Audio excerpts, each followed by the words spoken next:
로마서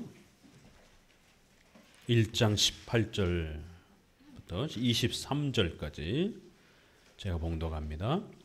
1장 18절. 하나님의 진노가 불의로 진리를 막는 사람들의 모든 경건치 않음과 불의에 대하여 하늘로 쫓아 나타나나니 이는 하나님을 알만한 것이 저희 속에 보임이라. 하나님께서 이를 저희에게 보이셨느니라. 창세로부터 그의 보이지 아니하는 것들 곧 그의 영원하신 능력과 신성이 그 만드신 만물에 분명히 보여 알게 되나니 그러므로 저희가 핑계치 못할지니라.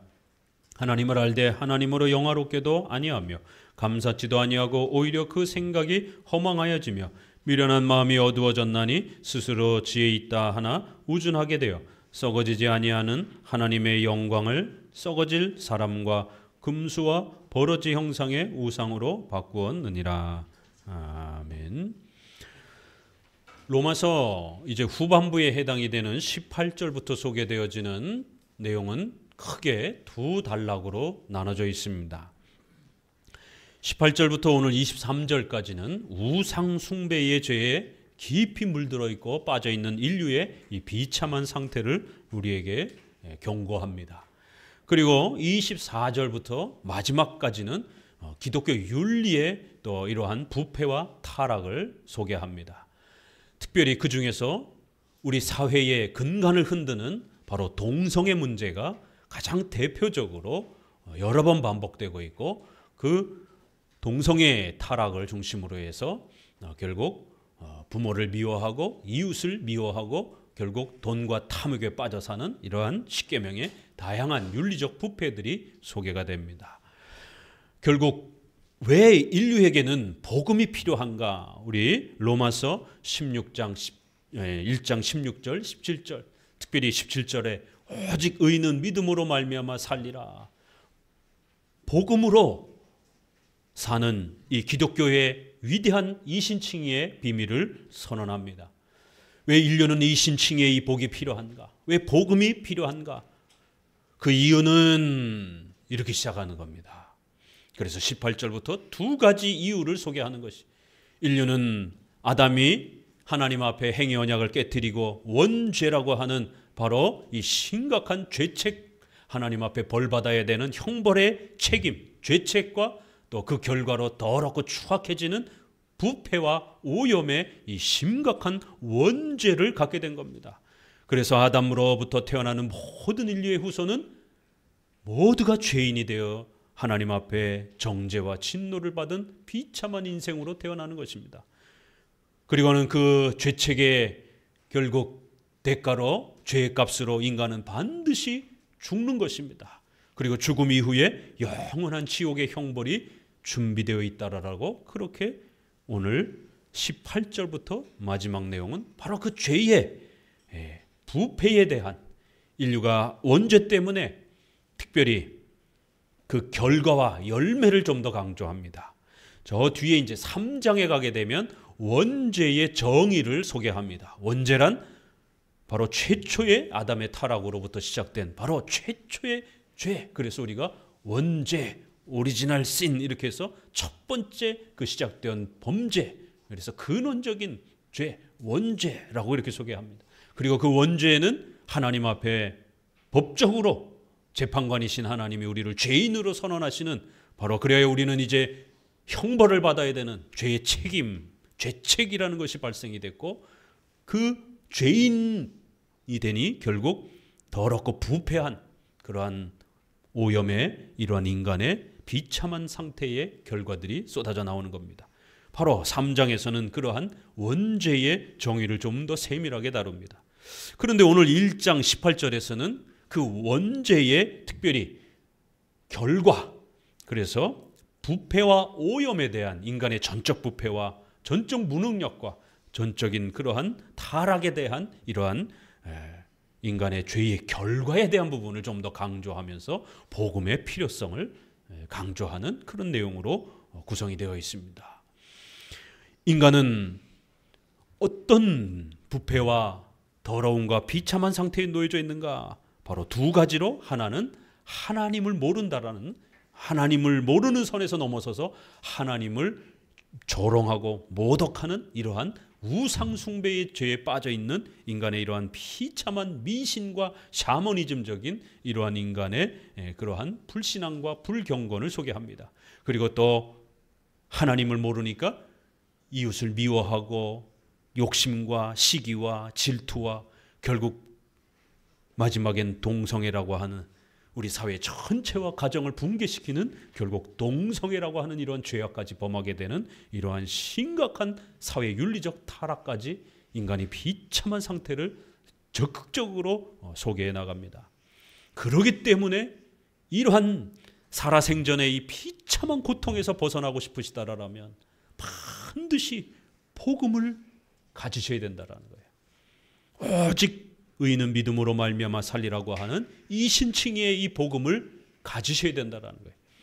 그래서 오늘 이제 18절 이후부터는 특별히 하나님을 거부하고 하나님을 조롱하고 하나님을 외면하는 이러한 특별히 신앙과 관련된 그러한 죄악들을 먼저 하나님을 모르는 이러한 비참한 상태를 먼저 우상숭배의 이러한 그 죄목으로 소개를 합니다.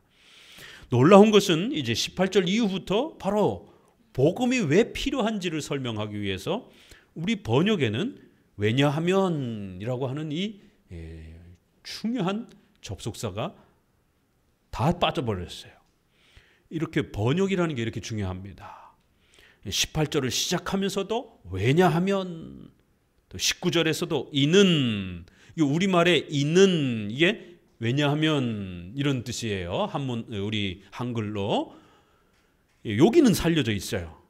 그런데 20절에도 이후에도 또 왜냐하면, 여기서 각 구절마다 왜냐하면 이러면서 아주 더 강렬한 복음의 필요성, 우리는 이렇게 비참한 상태에 놓여져 있다는 것, 하나님을 모르는 이런 악한 상태에 놓여져 있다는 것, 그 때문에 인간은 이 비참한 상태에서 벗어나려면 반드시 복음이 필요하다라고 하는 아주 강렬한 그러한 그 답변을 주는 방식으로, 왜냐하면 우리는 이런 비참한 죽음의 위기에 처해 있기 때문에 인생에 있어서 부부지간에 가족지간에 천국이 될 수도 있지만 지옥을 맛보고 싶다라면 가정의 타락과 가정의 불화가 닥치게 되면 가정에서 지옥을 맛볼 수도 있습니다. 살아생전에 지옥을 맛볼 수 있다라면 바로 가정이 깨어질 때 지옥을 맛보게 됩니다.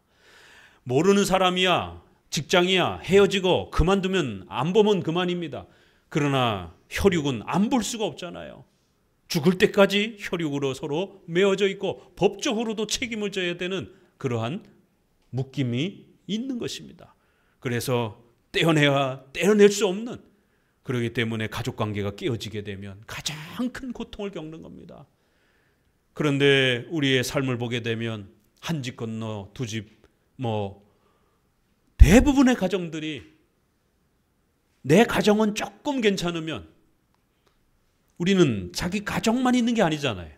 또 부모님 가정도 있고 또 형제 가정도 있고 또 아래쪽으로는 또 사촌과 친척의 또 이런 가정관계가 맞물려 있습니다. 내 가정만 편하다고 될 문제가 아니잖아요. 그렇기 때문에 어느 한 가정 눈물과 슬픔이 없는 그러한 가정이 없을 정도로 인류는 이렇게 가장 사랑이 많아야 되고 가장 서로 따뜻해야 되는 이러한 가정조차도 보호받지 못할 정도로 결국 시기, 질투, 미움과 온갖 그러한 인간의 부패한 본성 때문에 서로를 사랑하고 아끼지 못하고 오히려 부모자식지간조차도, 부부지간조차도 혐오와 미움과 결국 싸움 속에서 엄청난 비참한 고통들을 겪습니다. 결국 이러한 모든 우리 인생의 비참함들은 또 질병과 아픔과 또 사고와 수많은 이러한 질병의 또 이런 수많은 인생의 고통들은 어디서부터 온다고요? 이제 하나님의 그 진노 때문에, 하나님을 외면하고 하나님을 조롱하고 하나님을 우상숭배로 바꾸어버린 이러한 인류의 하나님을 거부한 죄 때문에 결국 인류는 수많은 인생의 비참함과 고통들을 겪게 된다는 것이, 이렇게 로마서 후반부는 짧게 이 신을 거부한 우상숭배와 인류의 비참한 우리의 이 의식주의 이러한 고통이 서로 맞물려 있다는 것을 또 아주 깊이 있게 또 연결합니다. 하나님을 버렸기 때문에 우리의 가정이 파괴가 됐고, 돈 때문에, 먹는 문제 때문에, 질병 때문에, 또 국가와 사회 문제 때문에 엄청난 고통을 겪는다라는 거예요. 우리가 겪고 있는 이러한 많은 의식주와 관련된 고통들은 그것은 바로 하나님을 조롱하고 거부하고 우상 숭배로 그렇게 모독했기 때문에 결국 인류는 비참한 고통 속에 빠졌다라고 하는, 바로 이러한 신에 대한 거부와 인류의 의식주의 이러한 비참한 생활에 대한 부분들이 또 함께 죄 가운데 원인과 결과로 또 이렇게 맞물려 있기도 합니다. 결국 이런 모든 악함들은 결국 복음이 필요한 절실한 인간의 비참한 이러한 상태를 더욱 우리에게 강조해 주면서, 사실 이 18절 이후도 결국 17절을 더 강조하기 위한 추가적 설명인 거예요. 왜 우리가 복음이 필요한가? 왜 인류는, 여러분은 돈보다도 건강보다도 명예보다도 우선적으로 찾아야 되는 것은 복음이라는 것이에요. 복음을 부끄러워하거나 복음을 창피하다고 생각하고 교회 다니는 것을 창피하다고 생각하고 신앙생활하는 것을 부끄러워하게 되면 큰일 난다라는 겁니다. 결국 우리 안에 복음이 필요한 이유는 이와 같은 비참한 인류의 고통 속에서 벗어나고자 한다라면 반드시 복음을 찾아야 되고, 그 복음은 오직 믿음으로 얻게 되는 것이다. 인간의 행위와 공로가 아니라 오직 은혜로, 오직 예수 그리스도의 공로로, 오직 믿음으로 가능한 것이다 라고 다시 한번 또 결론을 내리는 것입니다. 18절을 같이 한번 다시 읽어봅니다. 하나님의 진노가 불의로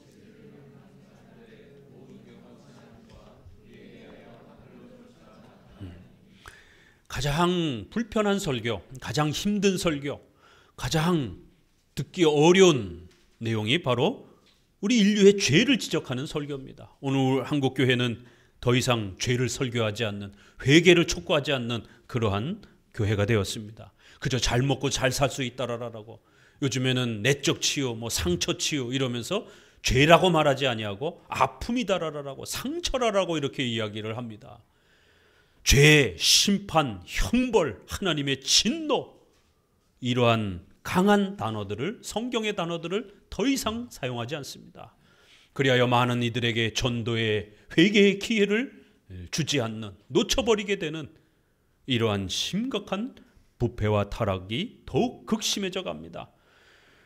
그러나 성경은 이렇게 하나님의 진노가 불의로 진리를 막는 모든 사람들의 경건치 않음과 불의에 대하여 하늘로 쫓아 임하여지고 있다라고 무서운 경고를 내리고 있습니다. 하나님의 진노, 도대체 하나님의 진노는 무엇일까?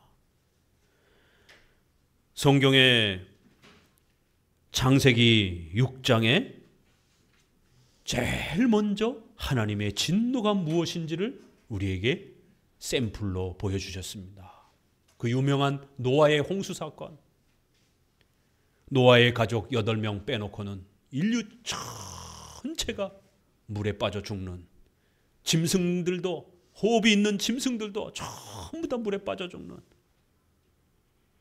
짐승이나 사람이나 호흡하는 모든 것을 하나님이 생명을 없애버렸어요. 무시무시한 전 지구적 심판이 처음 우리에게 등장합니다.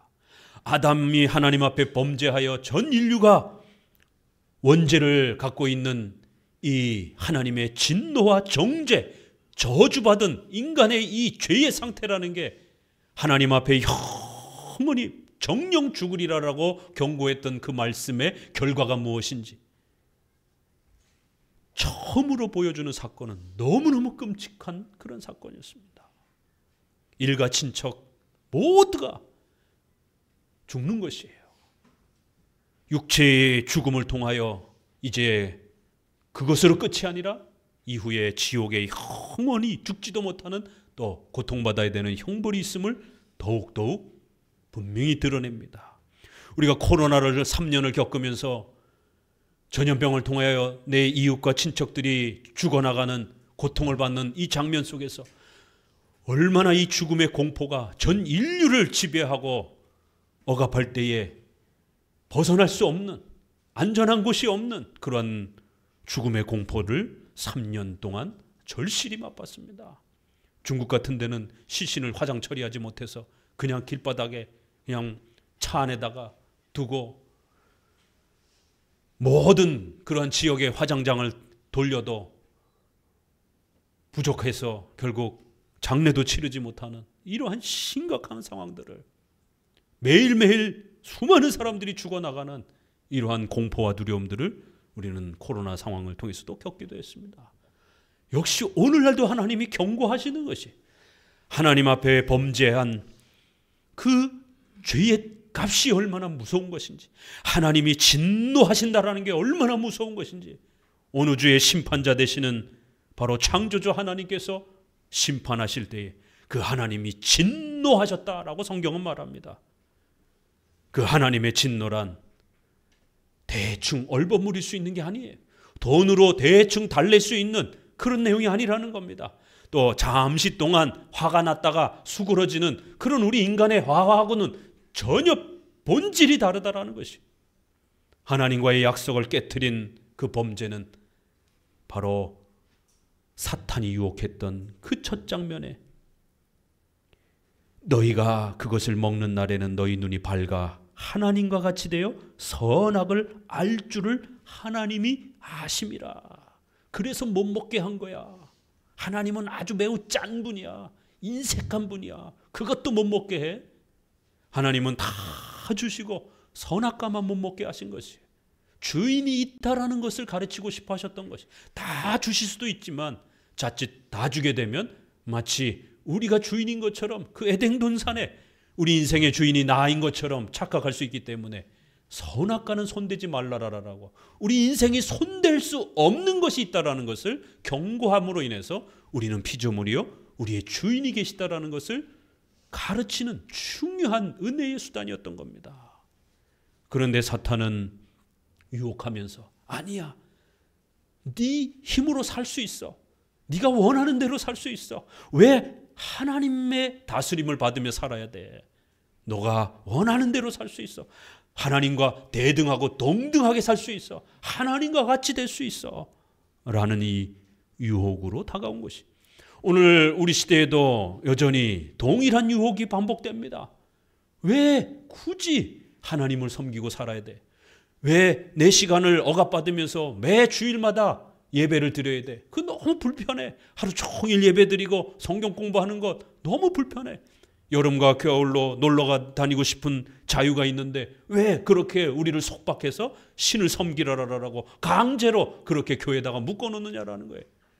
너의 인생은 너의 거야. 너가 마음대로 원하는 대로 살아. 주일날 장사도 하고 돈도 더 벌고 놀고 싶은 대로 얼마든지 살아. 네 인생은 네 거야. 에덴 동산에서나 지금이나 신앙의 원리는 동일한 것이에요. 우리 인생은 우리 게 아니라는 겁니다. 하나님의 것이라는 거예요. 하나님을 섬기고 하나님을 의지하며 그렇게 살아야 된다는 것이. 왜요? 전능하시며 참되신 살아계신 하나님은 바로 삼위일체 되신 유일하신 한 분뿐이기 때문에, 우리는 그분의 피조물이기 때문에 하나님을 섬기고 살아야 된다라고 말하고 있는 겁니다. 그런데 이 영원한 언약을, 행위 언약을 아담이 깨트렸고 결국 그것은 하나님과 같이 되고자 한 도전이었던 겁니다. 단순히 선악과 과일 하나 더 먹은 그런 죄가 아닙니다. 하나님의 자리를 빼앗는, 하나님 저리 가십시오, 내 인생에서 비키십시오, 하나님 없어도 됩니다. 하나님과 같이 되고자 했다. 하나님과 대등한 존재가 되고 싶어 했던 그러한 욕망이었던 겁니다. 오늘날도 하나님은 우리 인생이 우리 게 아니다라는 것을 가르쳐 주기 위해서 적어도 주일은 건드리지 말라라는 거예요. 모든 시간이 하나님의 것이지만 6일을 우리에게 주시고 하루는 건들지 말라라는 거예요. 주일은 모든 시간은 하나님의 것이지만 이제 주일을 우리에게 표시로 남겨주시고 적어도 이건 건들지 말라라는 거예요. 모든 시간을 너의 시간인 것처럼 그렇게 써버리게 되면 인생인 너가 주인인 것처럼 이렇게 살면 안 된다라는 것이. 적어도 우리가 우리 마음대로 할 수 없는 영역이 있다라는 것을 하나님은 십계명을 통해서, 주의를 통해서 오늘날도 가르치시는 것입니다. 이건 절대 건들지 말라라는 거예요.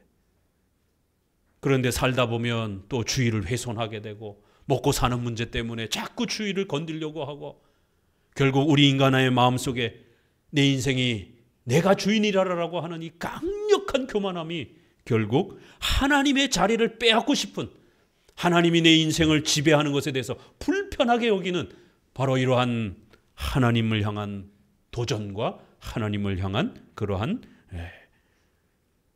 공격적 태도들이 바로 이 첫 번째 범죄에서 발생한 겁니다. 그래서 하나님은 진노하셨고 그 약속대로 영원히 죽어야 된다라고 하는 벌을 내리신 것입니다. 하나님의 진노가 불의로 진리를 막는, 하나님의 뜻에 순종하며 살아야 된다는 것, 하나님을 섬기며 살아야 된다라고 하는 인류의 가장 큰 이 의무와 책임을 불의, 악한 인간의 이 죄악으로 모든 경건치 않음과 불의로 결국 져버리며 그렇게 인간은 살아가고 있다는 것이, 18절은 인류가 어떤 범죄를 범했는지, 그 범죄의 결과로 어떤 일이 벌어졌는지를 단 한 구절로 아주 두렵고 떨림으로 그렇게 소개합니다. 하나님의 진노가 진리를 막는 이 불경건한 자들, 진리를 막는 자들은 누구겠습니까? 하나님을 인정하지 않는 자들, 하나님을 예배하지 않는 자들, 주일조차도 아깝다라고 그렇게 불평불만하는 이러한 불의함과 경건치 않은 자들을 책망하시겠다라는 거예요. 그래야 노아의 홍수 사건을 통해서, 또 창세기 12장에서는 소돔과 고모라 사건을 통해서 한 도시가 전멸이 됐습니다. 하늘에서 엄청난 무게의 그러한 우박과 돌덩어리 같은 무서운 것들이 떨어지고 불덩어리들이 떨어지면서 도시를 전부 다 태워버린 것이, 한 번은 물르다가 전부 다 침수시켜 주겠습니다. 또 한 번은 전부 다 호흡 있는 자들은, 롯 가족 빼놓고는 전부 다 불태워 죽인 것이에요. 하나님은 무서운 분입니다. 하나님의 진노라는 이 표현을 잘 새겨두셔야 되는 것이에요. 오늘날은 하나님에 대한 이 진노와 하나님에 대한 두려움이 사라진 시대입니다. 그저 하나님을 아무 때나 내가 무슨 짓을 하더라도 하나님은 우리를 용서하는 것처럼, 이웃집 그러한 친근한 이웃처럼, 또 자신의 그러한 부모처럼 항상 응석바지처럼 우리를 보호해주는 부모처럼 하나님을 그런 식으로 가볍게 생각하는 것이, 하나님은 심판주시다라고 성경 가르칩니다. 창조주시요 심판주라고 가르치는 거예요. 그래서 하나님이 진노하시게 되면 두렵고 떨리는 형벌과 책망이 쏟아진다는 겁니다. 한 도시를 불로 태워 전부 죽입니다. 또 한 번은 어디서 나타납니까? 출애굽의 재앙을 통해서 애굽의 장자들을 전부 죽이시는 것이, 신자들의 아이들은 제외해놓고 불신자들의 모든 자녀를 죽일 수도 있지만, 하나님께서 인류를 아직은 존재케 해야 되기 때문에 모든 자녀를 죽이진 않고 장자들만, 전부 첫째 아들만 죽이는 이런 무서운 형벌이 애굽 전역에, 오늘 우리 시대와 같은 최고의 강대국인 미국과 같은 이러한 고대 시대의 최고의 문명국가인 바로 애굽의 그 어떤 의료로도, 어떤 병원으로도, 어떤 그러한 도구로도 막을 수 없는, 장자들이 숨을 헐떡거리면서 부모의 품 안에서 다 죽어나가는 것이에요. 애굽 땅 전체가 부모의 통곡 소리로 울려 퍼지는 것이, 하나님이 진노하시면 한 도시, 한 국가, 지구 전체를, 살아 숨쉬는 모든 생명을, 하나님께 대적하고 하나님을 거역하는 모든 인류를 죽이시는 것이, 이게 하나님의 진노다라고 성경은 우리에게 경고합니다. 계시록 16장을 한번 같이 또 읽어봅니다. 요한계시록에서는 인나팔 대접이라고 하는 형태를 통해서 하나님의 또 통치와 다스림을 소개한다라고 말씀을 드렸습니다. 특별히 교회를 핍박하고 성도들을 못살게 굴며 하나님을 믿는다라는 이유 때문에 공산국가에서, 이슬람 국가에서, 또 수많은 이러한 반기독교적인 국가들에서 교인들을 죽이고 교회를 파괴하는 이런 수많은 비참한 일들이 벌어지고 있습니다. 하나님이 힘이 없어서 가만히 계시는 게 아닙니다. 아직은 최후 종말의 때가 아니기 때문에 그 심판을 잠시 미루어 두시는 것이. 그러나 잠깐 또 최후에 무서운 심판이 있을 것을, 또 이런 전염병이라든가 또 여러 전쟁이라든가 다양한 또 인류의 재앙들을 통해서 하나님은 중간중간에 경고를 보내주시기도 합니다. 하나님의 진노가 얼마나 무서운 것인지 요한계시록은 이렇게 또 예언적으로 소개를 합니다. 16장 1절부터 같이 읽어봅니다. 또 내가 들으니 성전에서 큰 음성이 나서 일곱 천사에게 말하되 너희는 가서 하나님의 진노의 일곱 대접을 땅에 쏟으라 하더라. 진노의 대접이다 이렇게 표현합니다. 그래서 대접 예언이 소개가 되는데 이 대접은 특별히 하나님의 심판의 성격이 소개되는 그런 방식으로 장차 일어날 하나님의 무서운 진노들을 우리에게 경고해 줍니다. 2절 첫째가 가서 그 대접을 땅에 쏟음에 악하고 독한 헌대가 짐승의 표를 받은 사람과 그 우상에게 경배하는 자들에게 나더라. 오늘 우상 숭배하더라 라는 그런 마지막 구절을 기억하시면서 오늘 우리 시대에 예수님을 믿지 않고 하나님을 믿지 않고 교회를 깔보고 복음을 조롱하는 이런 모든 우상 숭배자들에게 독한 헌대, 온갖 전염병과 질병이 창궐하여 목숨을 끊게 하는 그런 무서운 전염병이 창궐하더라는 거예요. 둘째, 3절 읽습니다. 그 대접을 바다에 쏟음에 바닷가 곧 죽은 자의 피같이 되니 바다 가운데 모든 생물이 죽더라. 인간이 음식으로 삼을 수 있는 모든 물고기들을 바다가 피로 변하면서 그 물고기들을 전부 다 하나님이 없애버리신다라는 것이. 4절 셋째가 그 대접을 강과 그 물 근원에 쏟음에 내가 들으니 물이 차지한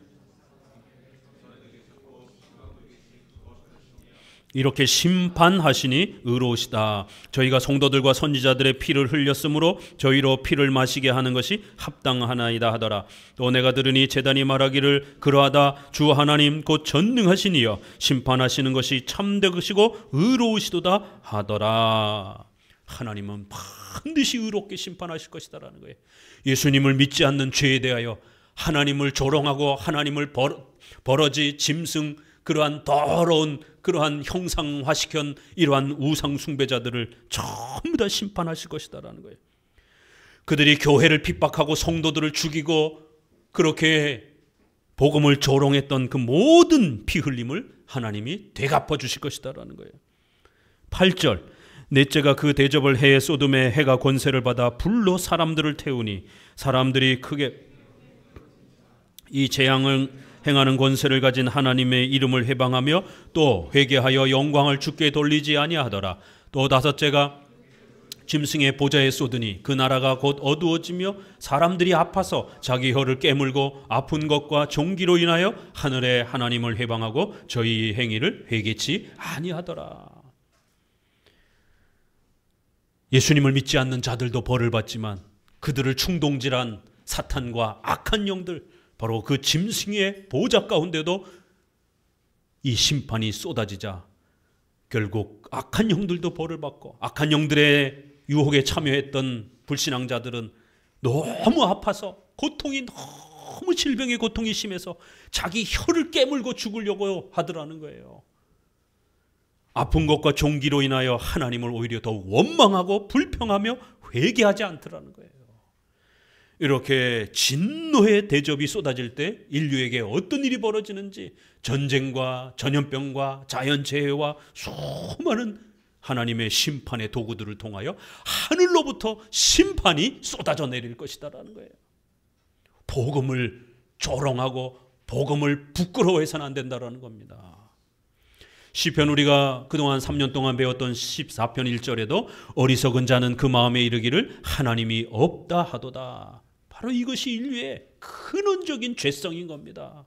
하나님을 인정하지 않는 거예요. 하나님 없이도 자기 힘으로 살 수 있는 것처럼 하나님을 우리 인생에서 쫓아버린 겁니다. 제거해버린 거예요. 저희는 부패하고 소행이 가증하여 선을 행하는 자가 없도다. 여호와께서 하늘에서 인생을 굽어 살피사 지각이 있어 하나님을 찾는 자가 있는가 보려 하신즉 다 치우쳤으며 함께 더러운 자가 되고 선을 행하는 자 없으니 하나도 없도다. 죄악을 행하는 자는 다 무지하느뇨 저희가 떡 먹듯이 내 백성을 먹으면서 여호와를 부르지 아니하는도다. 하나님을 거부한 것에서도 모자라서 더 나아가서는 하나님을 믿는 성도들을 짓밟고 죽이고 교회를 핍박하는 이러한 죄악을 버젓이 행하더라는 거예요. 그리고는 하나님 없다라고 그러면서 떵떵거리면서 살더라는 거예요. 반드시 하나님이 죽음으로 그들을 심판하실 것이다라고 이렇게 하나님의 진노가 하늘로부터 쏟아진다라는 거예요. 매 시대마다 심판이 또 쏟아지기도 하고 최후에는 영원한 지옥의 형벌로 심판하실 것이라고 성경은 여기저기 경고하고 있습니다. 자, 19절 같이 읽어봅니다. 로마서 1장 19절 이는 하나님을 알만한 것이 저희 속에 보임이라 하나님께서 이를 저희에게 보이셨느니라. 창세로부터 그의 보이지 아니하는 것들 곧 그의 영원하신 능력과 신성이 그 만드신 만물에 분명히 보여 알게 되나니 그러므로 저희가 핑계치 못할지니라. 이는 왜 그런 무서운 심판을 인류가 받는가? 그 이유는 이렇게 설명하는 거예요. 이유를 또 덧붙이는 겁니다. 왜 하나님은 그렇게 무섭게 심판하시는가? 왜 봐주지 않으시는가? 그 이유는 그들이 살아있는 동안, 인류가 살아있는 동안 하나님은 자연 만물을 통해서 하나님을 알 만한 것들을 끊임없이 그들에게 가르치셨다라는 거예요. 만물에 분명히 보여 알게 되나니 16절 17절은 성경을 믿는 것, 성경을 통해서 예수 그리스도를 믿는 것을 가르칩니다. 특별 계시를 가르치는, 특별 은총을 가르칩니다. 그런데 19절에서는 일반 계시, 일반 은총을 가르칩니다. 하나님께서는 이렇게 하나님을 알 만한 것을 바로 하나님의 능력과 그 신성이 자연 만물의 우주의 질서에 또 우리 인간의 삶 속에 분명히 나타나도록 그 열매가 나타나도록 끊임없이 하나님이 우리에게 은혜를 베푸셨다라는 거예요. 그런 열매들을 주셨다라는 거예요. 그런데도 인류는 애써 외면하면서 하나님을 거부하고 하나님을 등지며 그렇게 산다라는 거예요. 자연 만물의 우주의 이 위대한 질서를 우리가 보면 볼수록 많은 과학자들이 우주의 저편을 들여다보면서 많은 신비로운 것들을 우리에게 드러냅니다.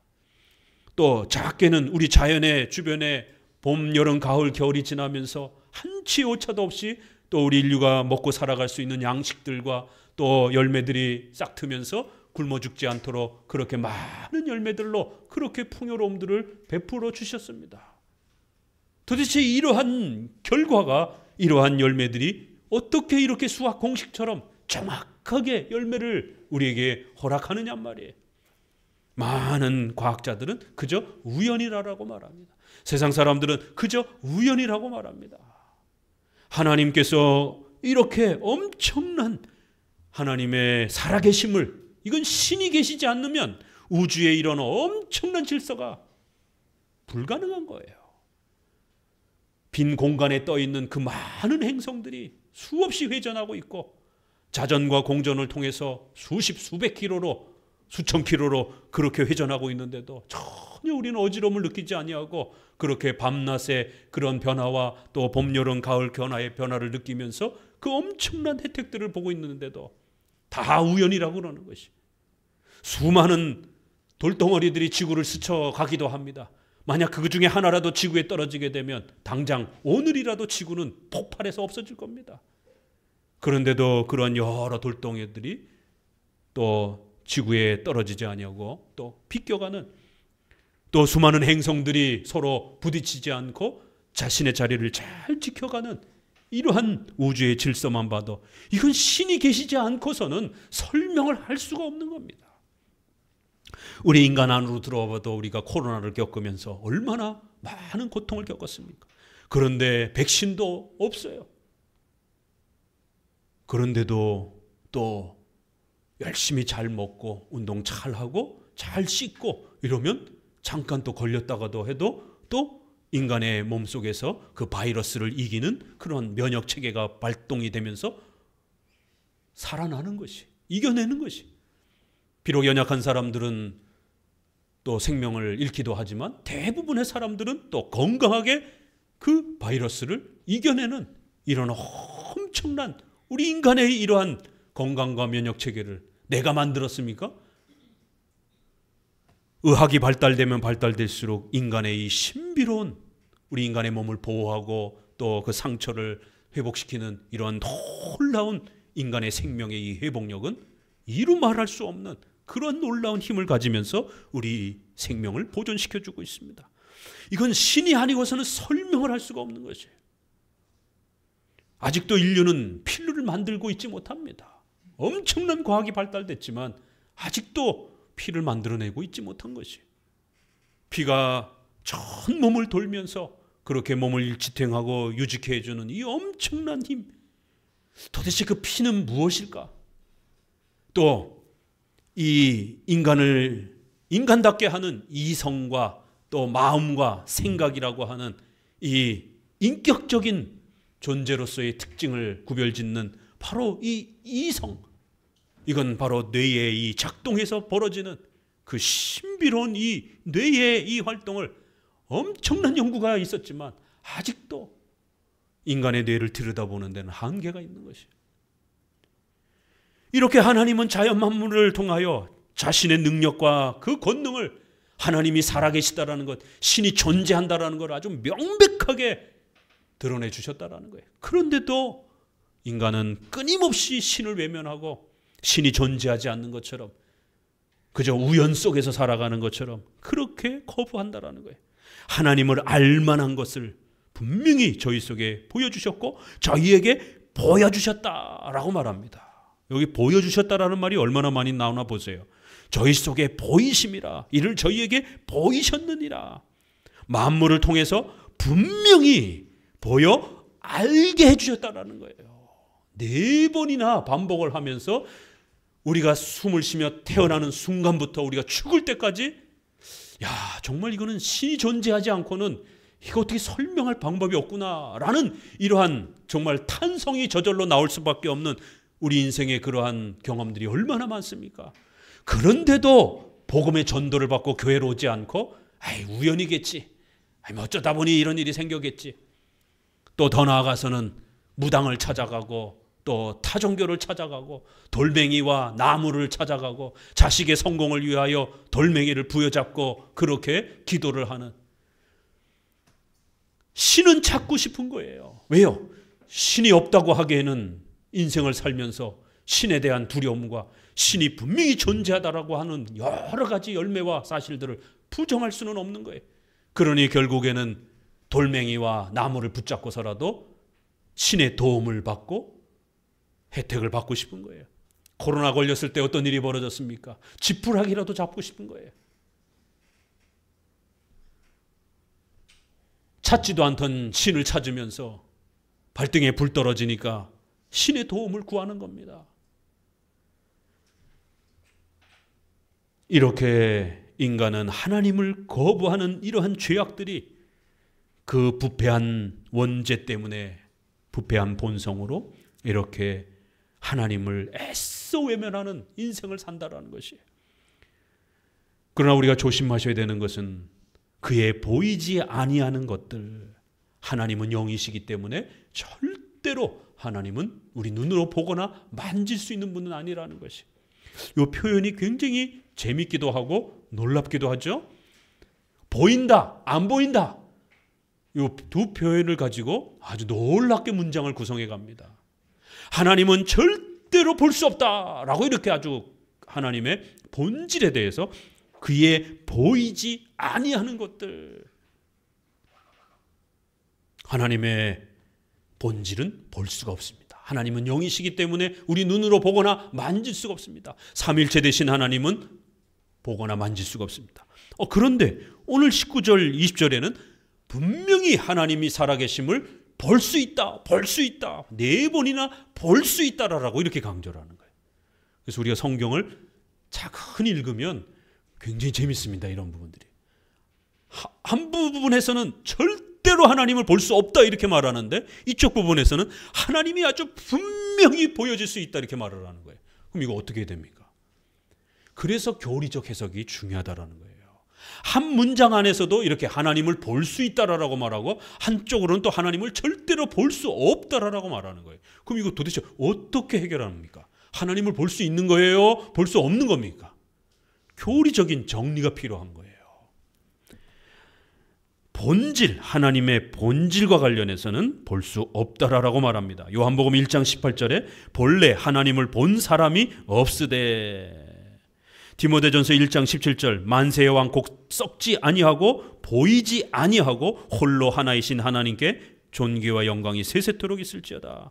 디모데전서 6장 16절 오직 그에게만 죽지 아니함이 있고 가까이 가지 못할 빛에 거하시고 아무 사람도 보지 못하였고 또 볼 수 없는 자신이. 아주 분명히 하나님의 본질은 볼 수 없다라고 말합니다. 하나님은 영이시기 때문에 볼 수 없다라고 말합니다. 그런데 오늘 로마서에서 왜 자꾸 하나님을 볼 수 있다, 보여졌다라고 또 말하느냐라는 거예요. 그것은 일반은총 차원에서 하나님이 살아계심을 증거하는 그 열매들은 우리가 볼 수 있다라는 것이에요. 하나님의 위대한 그러한 능력의 결과들, 하나님이 일하시는 그러한 여러 놀라운 결과들은 우리가 만져볼 수 있고 볼 수 있고, 또 그 혜택들을 우리가 먹고 마시고, 하나님이 만들어주신 그 음식들을 우리가 먹고 마시고, 하나님이 치료해 주시는 그 치료의 능력으로 약이 없는데도 우리 몸이 면역을 가지고 그렇게 또 건강을 회복하기도 하는 이러한 신적인 능력의 결과들은 알 수 있다는 거예요. 그러나 그 신의 본질은, 영이신 하나님은 절대로 보거나 만질 수 없는 겁니다.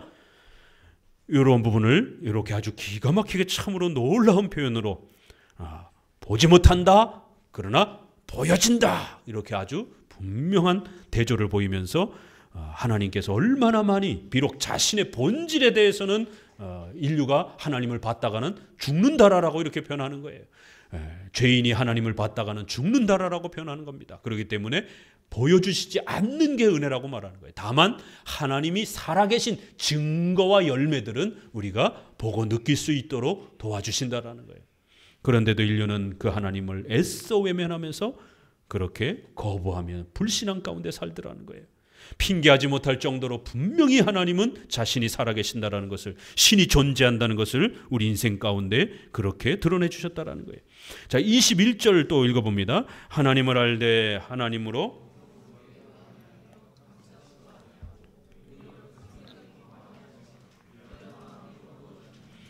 다시 한 번 더 하나님을 알되, 하나님을 알만한 것이, 오늘 본문의 특정한 단어들이 이렇게 우리의 관심을 끕니다. 그렇죠? 하나님을 알되, 하나님은 이러한 자연 만물을 통해서 또 우리 인류의 삶을 통해서 하나님 자신을 그렇게 열매로서 드러내 주셨다라는 거예요. 그래서 인류는 핑계하지 못할 정도로 아주 명백하게 신이 존재한다라고 하는 사실을 우리에게 가르쳐 오셨고, 지금도 가르쳐 가고 계시는 거예요. 인간의 마음엔 양심이 있고 도덕이 있습니다. 그래서 사람을 함부로 죽이지 못하는 것이, 또 신에 대한 두려움이 있는 겁니다. 이러한 신에 대한 갈망이 있는 거예요. 그래서 코로나와 같은 어려움에 처했을 때 신의 도움을 요청하고 싶은 갈망함이 생기는 것이, 바로 인간의 마음속에 신에 대한 그리움과 이러한 양심의 도덕이라든가 이러한 것들은 바로 하나님이 살아계시다는 증거이기도 합니다. 그런데 인간은 이러한 소중한 증거들을 가지고 교회로 나와서 설교를 듣고 전도를 받으며 말씀을 통해서 예수님을 배우려고 애쓰는 게 아니라 오히려 감사치도 않고 하나님을 영화롭게도 하지도 않고 교회는 거들떠보지도 않고 전도는 외면해버리고 오히려 핍박하고 조롱하고 공격하는 이런 어리석음들을 보이는 거예요. 이제 더 나아가선 뒤에도 계속 나올 거지만 우상 숭배의 악한 미신으로 그 희미한 겨우 그래도 싹이라도 텄던 그 신에 대한 갈망함을, 비록 그 일반 계시는 구원에 이르도록 충분한 정도의 그러한 도구는 아니지만 신이 존재한다라고 하는 그러한 분명한 사실은 가르쳐 줄 수 있는 겁니다. 그 희미한 싹조차도 결국 신에 대한 갈망을 어디다가 써버렸다고요? 돌멩이에다가, 나무에다가, 무당에게다가 그렇게 그 갈망함을 쏟아내면서 신을 찾는 이런 어리석은 하나님을 더욱 조롱하는 그러한 악으로 빠져버리고 하나님이 주신 이러한 소중한 열매들을 감사치도 않고 하나님을 영화롭게도 하지 않는 이러한 악을 행하며 그 생각이 허망하여져 미련한 마음이 더더욱 부패한 그 인간의 본성은 더 미신에 빠져버리는, 돌멩이와 나무를 붙잡고 무당을 붙잡으니까 더욱더 결국 그 마음이 부패해지고 신에 대한 갈망함은 오히려 교회를 향하는 게 아니라 오히려 성경을 향하는 게 아니라 오히려 더 미신에 빠져버리게 되는 더욱 그러한 샤머니즘적인 그러한 악한 그러한 우상 숭배에 빠져버리는 그러한 죄악 가운데로 더 치닫더라는 거예요. 이게 인간이라는 겁니다. 하나님을 알되 하나님은 분명히 자연 만물을 통해서 또 인간의 마음속에 이런 도덕과 양심과 또 신에 대한 희미한 갈망함이라도 최소한 심어주셔서 신에 대한 그리움과 갈망함을 그렇게 나타내 주셨지만 오히려 그걸 이용해서 더 샤머니즘의 미신에 빠지는 악을 행하더라는 것이. 자, 22절 또 봅니다. 스스로 지혜 있다 하나 우준하게 되어 그리하여 결국에는 끊임없이 이러한 죄악 가운데 계속적으로 머물게 되는 그 이유가 무엇인지를 다시 한번 밝힙니다. 그 이유는 바로 스스로 지혜롭다라고 여기는 바로 인간의 이 교만함 때문이라는 거예요. 바로 이 교만함은 어디서 왔습니까? 바로 최초의 인류의 타락의 그 유혹이었던 사탄의 유혹. 너희가 그것을 먹는 날에는 너희 눈이 밝아 하나님과 같이 되어 선악을 알 줄을 하나님이 아심이라. 너희가 하나님과 같이 될 수 있다라는 거예요.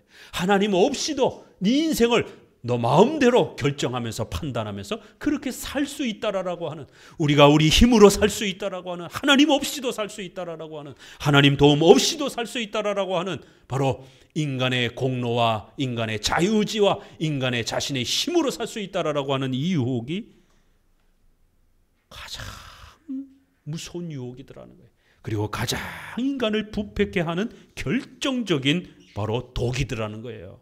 스스로 지혜에 있다라고 끊임없이 자랑하고 끊임없이 우기고 끊임없이 그렇게 교만하게 하나님 없이 살 수 있다라고, 나 스스로 혼자 살 수 있다라고, 하나님이 신이 안 도와줘도 내 인생 얼마든지 내가 혼자 꾸려갈 수 있다라고 그렇게 떵떵거리는 바로 인간의 이 교만한 이 원죄의 결과라는 것이. 아담이 하나님 앞에 범죄할 때의 그 유혹, 하나님 없이 나 혼자 살고 싶다라고 하는 이러한 교만함의 유혹이 지금도 여전히 인류는 스스로 자신을 지혜롭다라고 자신의 힘으로 얼마든지 살 수 있다라고 하는 이 어리석은 자랑과 교만함이 교회를 찾지 않게 하는, 신을 찾지 않게 하는 가장 무서운 독이 되더라는 거예요. 세상 사람들은 하나님을 믿지 않습니다. 하나님을 찾지 않습니다. 과학을 의지하고 의학을 의지하고 그렇게 살아가려고 하는 거예요. 그러나 이번 코로나 사태를 통해서 의학이 답이 아니다라는 것을 또 우리는 깨닫게 됩니다. 의학이 도움이 될 수는 있지만 궁극적으로 의학이 우리를 살리는 건 또 아니다라는 것. 결국 하나님이 도와주시지 않으면 인생이 유지될 수 없다라는 것을 또 절실히 배워갑니다.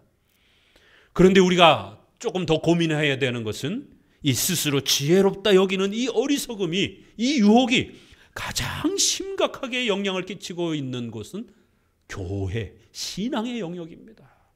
바로 자유의지, 인간의 자신의 힘으로 신을 도와줄 수 있다라고 이렇게 해석을 하는, 신을 찾기는 찾는데 오직 은혜로, 오직 예수 그리스도의 공로로, 오직 믿음으로 100% 하나님의 도움을 의지하고 받는 그러한 구원의 복음의 방식이 아니라 반은 우리 인류가 보태주는 방식으로 하나님을 찾은 것이 훨씬 더 좋은 방식이다라고 주장하는 이러한 혼합주의 목사들과 이러한 바로 자유의지를 주장하는 신학자들 때문에 교회는 엄청난 고통과 신앙의 위기를 겪고 있습니다. 어거스틴과 싸웠던 펠라기우스, 인간의 자유의지로 하나님께 도움을 보탤 수 있다라고 주장을 했습니다. 최초의 신인 협력주의를 주장했습니다. 하나님 도움 50%, 인간의 도움 50%. 인간의 자유의지를 주장하게 되면 반드시 따라오는 것은 부분적 부패. 지금 계속해서 하나님의 진노, 형벌, 어리석음, 무지함, 허망함 이런 단어들은 인간이 전적으로 부패했다, 전적으로 무능력하다, 인간은 완전히 부패하다라는 것을 강조하는 표현들입니다. 인간 스스로의 힘으로는 하나님을 찾을 수도 없고 선을 행할 수도 없고 하나님을 섬길 수도 없는, 하나님을 영화롭게도 할 수도 없는 인간의 이러한 전적인 타락과 부패를 강조하는 표현들입니다. 그래서 전적인 부패, 전적인 무능력 교리와 동시에 오직 은혜로, 오직 예수 그리스도의 공로로 믿음으로 구원받는다는 이 교리가 복음의 핵심이 되었던 겁니다. 이 전적 부패와 전적 타락을 빼놓고는 오직 은혜를 말할 수가 없는 겁니다. 부분적으로 우리가 타락하긴 타락했지만 부분적으로 타락한 거지, 일부분은 그래도 인간의 의지와 능력이 남아있다라고 이렇게 주장하게 되면 하나님의 은혜가 100% 필요하지 않습니다. 반만 필요하게 되는 결과가 벌어지는 것이. 결국 교회 안에서 100% 하나님의 은혜가 필요한가, 100% 인간은 부패했는가와 관련된 어거스틴의 주장과 인간은 50% 정도만 부패했기 때문에 50%는 인간의 자유의지에 이러한 인간의 판단과 열심과 인간의 노력을 얼마든지 우리는 인정하고 또 촉구할 수 있다라고 주장하는 그렇게 신인 협력주의적 구원론이 교회에 엄청난 대립을 이룬 겁니다. 종교개혁 시대의 루터는 바로 이 부분을 구원의 심각한 위기로 느꼈고 오직 의는 믿음으로 말미암아 살리라고 하는 이신칭의를 외치기 위해서는 반드시 이 죄와 관련해서 전적 부패와 전적인 타락, 전적인 무능력을 반드시 말해줘야만 했던 겁니다. 그래서 루터의 두 번째 유명한 그 표현, 첫 번째는 오직 의는 믿음으로 말미암아 살리라는 그 외침과 두 번째는 노예 의지라고 하는 그 유명한 외침을 외쳤던 겁니다. 가톨릭 신학자들과 수많은 사람들이 인간의 자유의지를 주장을 할 때 아니다, 인간에게는 선한 자유의지가 없다, 이성은 있지만 그건 부패한 노예적 그러한 더러운 이성이지 하나님을 찾을 수 있는 선을, 참된 선을 행할 수 있는 그러한 올바른 이성과 의지가 아니라는 거예요. 그래서 이거를 노예의지, 사탄의 종노릇하며 죄의 종노릇하는 더럽고 추악한 노예의지라 이렇게 표현을 한 겁니다. 그런데 로마 가톨릭과 많은 신학자들은 그렇게 말하면 인간에게 불편하다라는 거예요. 인간이 듣기가 거북하다라는 거예요. 죄를 그렇게 너무 세게 말하면 거북하다라는 거예요. 그러니까 인간은 그래도 괜찮다, 인간은 괜찮은 사람이다라고 이렇게 말을 해야지, 자유의지가 좀 그래도 어느 정도 있다라고 말을 해야지, 그렇게 루터처럼 노예의지, 이렇게 전적 부패 이렇게 말하면 너무 부담스럽다라는 거예요. 결국 노예의지냐 자유의지냐의 싸움이 벌어진 겁니다. 오늘날 여전히 이 싸움이 반복이 됩니다. 100년 뒤에 알미니안주의자들은 또다시 신인협력주의를 주장하면서 자유의지를 또 강조합니다. 인간의 부패는 완전히 부패되어 있지 않고 부분적으로 부패되어 있는 것이다. 그러니까 인간이 회개와 믿음의 결단과 관련해서 준비할 수 있고 또 어느 정도 도움을 하나님 앞에 줄 수 있다는 거예요. 오늘 우리 시대에도 이렇게 하나님을 도와줘야 된다. 우리 인간이 회개와 믿음을 위해서 준비해야 된다. 또 보태야 된다. 이런 온갖 신인협력주의적 죄관, 신인협력적 구원론이 얼마나 많이 한국교회에 퍼져 있습니까? 오직 노예의지, 오직 전적 부패, 전적 무능력. 그러니까 우리는 반드시 100% 하나님이 도와줘야 되는 오직 은혜, 오직 예수 그리스도의 공로로 믿음으로 구원받는 이 은혜가 필요하다라고 하는 이 정통 기독교의 복음과 이신칭의와 가르침이 과연 오늘날 얼마나 많이 그 메시지가 살아있습니까? 심각한 것이. 스스로 지혜에 있다라고 자꾸만 주장하는, 인간의 자유의지를 결코 포기하지 않으려고 하는 90%든 50%든 10%든 1%든 인간은 준비할 수 있다, 결단할 수 있다, 인간이 버틸 수 있다라고 하는 이러한 인간의 자유의지를 인간의 스스로 그렇게 지혜로운 것처럼 말하고 싶어하는, 인간이 100% 타락해 있다라고 말하는 것을 부담스럽게 말하는 이런 오늘날 목사와 설교자들이 얼마나 많습니까? 아니요, 우리 장로교 설교는, 우리 정통개혁주의 설교는 인간은 전적으로 부패해 있다라고 수천 년 동안 강조해 온 겁니다. 왜요? 그것이 로마서의 가르침이기 때문에.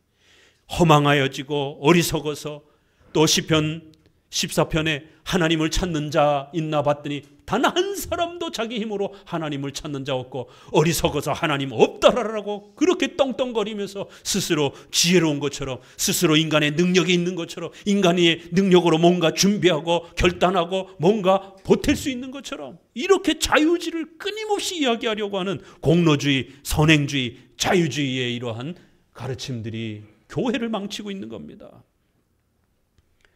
스스로 지혜 있는 이 어리석은 인간은 이제 마지막으로 23절에 이 죄의 열매를 폭발시킵니다. 어떤 죄의 열매들이 나타납니까? 23절 같이 읽어봅니다. 썩어지지 아니하는 하나님의 영광을,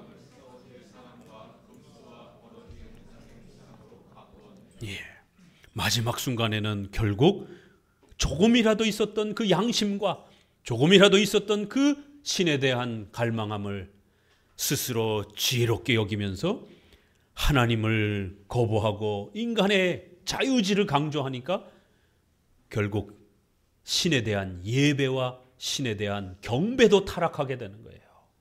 인간의 힘과 지혜로 하나님을 얼마든지 예배할 수 있다라고 떵떵거리면서 결국에는 기껏 찾는다라는 것이, 불신자들은 돌덩어리를 찾고 나무를 찾고, 신자라고 하는 사람들은 결국 하나님을 조각으로 만들고 하나님을 그림으로 만들어 놓고 그리고는 은혜 받는다라고 하면서 교회 안에서 그렇게 예배드리고 있는, 양쪽 다 우상 숭배의 죄에 빠지더라는 거예요.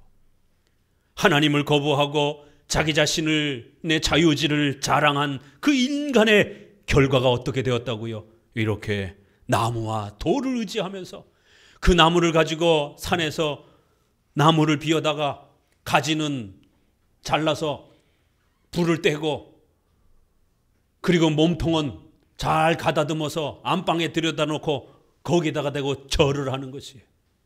아니, 똑같은 나무인데 가지는 불 살라고 몸통은 신처럼 떠받드는 이 어리석음이 얼마나 참으로 무지한 겁니까?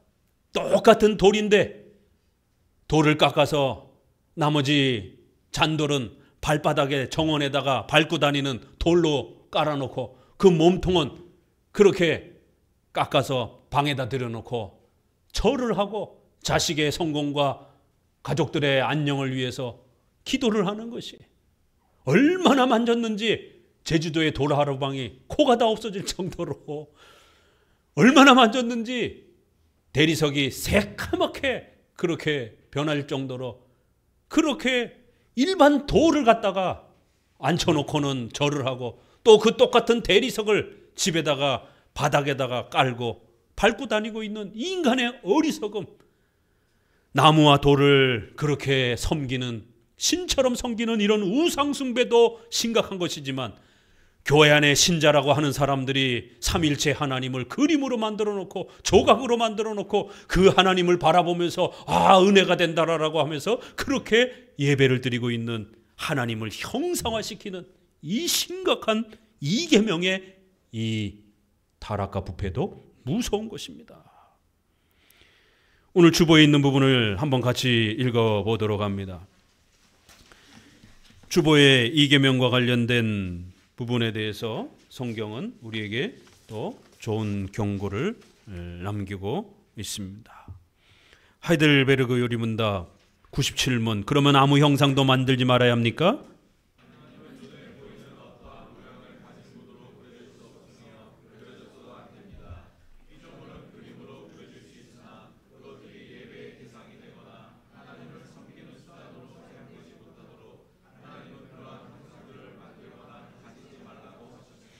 (98문) 그렇다면 그 형상들은 교회에서 학습 보조 교재로 사용하는 것도 안 됩니까?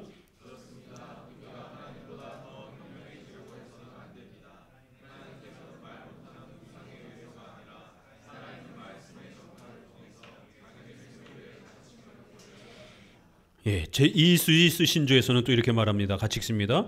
에피파니우스의 감독이 교회의 문에서 그리스도 혹은 성자 같은 그림이 그려져 있는 배조각을 발견하자 그것을 뜯어냈다. 이것은 성경의 권위에 위배되기 때문에 옳은 행동이었다고 우리는 또한 주장한다. 이때 이래로 그는 참 종교에 어긋나는 그러한 화폭들을 그리스도의 교회 안에 걸지 못하게 하였고, 그리스도와 교회와 믿는 신도들에게 전혀 무가치한 그 문제의 형상들을 치워버리게 하였다. 신명기 4장 12절 이하에는 절대로 삼일체 하나님을 그림이나 조각으로 만들지 말라라고 엄히 경고하셨습니다.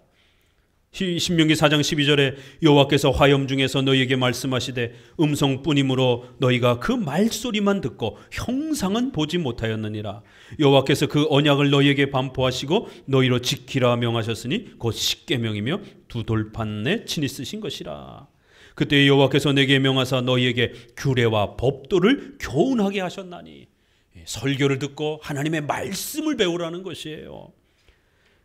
자꾸만 그림으로, 형상으로, 조각으로 나타내지 말라라는 겁니다. 15절 여호와께서 호렙산 화염 중에서 너희에게 말씀하시던 날에 너희가 아무 형상도 보지 못하였은즉 너희는 깊이 삼가라.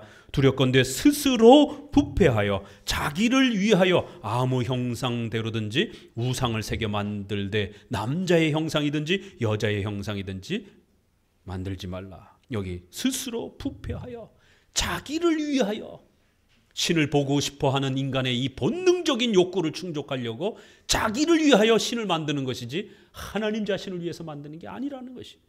인간은 이 부패한 본성 때문에 신에 대한 갈망은 있으면서 신이 보이질 않으니까 자꾸만 신을 눈으로 보이는 형태로 조각하고 그림으로 만들려고 하는 거예요. 타종교도 보세요. 불교도 보세요. 또 이슬람도 보세요. 수많은 종교들이 전부 다 신을 조각하고 그림화하잖아요. 그런데 천주교도 그렇게 조각화하는 것이. 그런데 왜 교회가 그걸 따라하느냐 말이에요. 2000년 교회는 단 한 번도 삼일체 하나님을, 예수님을 그림으로 그리지 않았습니다. 조각하지 않았습니다.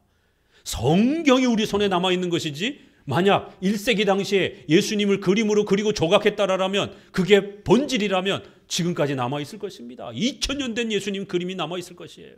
종교개혁자들이 그게 개혁의 본질이었다라면 500년 전에 그렸던 그림들이 남아있을 것이에요. 그러나 종교개혁자들이 그린 그림 하나도 남아있지 않습니다. 스스로 부패하여 인간의 자기 자신을 위하여 형상을 만든다는 것이에요. 땅에 있는 아무 짐승의 형상이든지, 하늘에 나는 새의 형상이든지, 땅에 기는 아무 곤충의 형상이든지, 땅 아래 물속에 있는 어족의 형상이든지 절대로 만들지 말라는 거예요. 23절 너희는 스스로 삼가서 너희 하나님 여호와께서 너희와 세운 언약을 잊어버려서 내 하나님 여호와께서 금하신 아무 형상의 우상이든지 조각하지 말라. 내가 그 땅에서 아들을 낳고 손자를 얻으며 오래 살 때에 만일 스스로 부패하여, 스스로 잘난 체하여, 스스로 똑똑한 체하여, 이 스스로 부패하여라는 말이 오늘 로마서랑 같이 반복이 됩니다. 무슨 형상의 우상이든지 조각하여 내 하나님 여호와 앞에 악을 행함으로 그의 노를 격발하면 내가 오늘날 천지를 불러 증거를 삼노니 너희가 요단강을 건너가서 얻는 땅에서 속히 망할 것이라. 너희가 거기서 너희 날이 길지 못하고 전멸될 것이라. 하나님을 절대로 그림이나 조각으로 만들지 말라. 만약 만들면 전멸될 것이다 라고 이렇게 경고하고 있습니다. 오늘 로마서 말씀을 통해서 인류의 이러한 부패한 어리석음과 무지함이 어떠한 것인지, 특별히 하나님을 거부하고 외면하고 또 스스로 지혜롭다 여기면서 자기 힘으로 살려고 하는 이런 인간의 교만함, 그리고 더 나아가서는 하나님을 자기 멋대로 그렇게 나무나 돌로 우상 숭배를 하고, 또 교회 안에서는 그렇게 삼일체 하나님을 그렇게 여러 그림과 조각으로 만들어 놓고 그 앞에서 절을 하고 기도를 하는 이러한 인간의 어리석은 무지함들을 엄히 꾸짖고 책망하고 있습니다. 그렇기 때문에 우리는 복음이 필요한 거예요. 오직 성경을 믿음으로 구원받는 것이지 그림을 보고 만짐으로 구원받는 게 절대로 아닌 것입니다.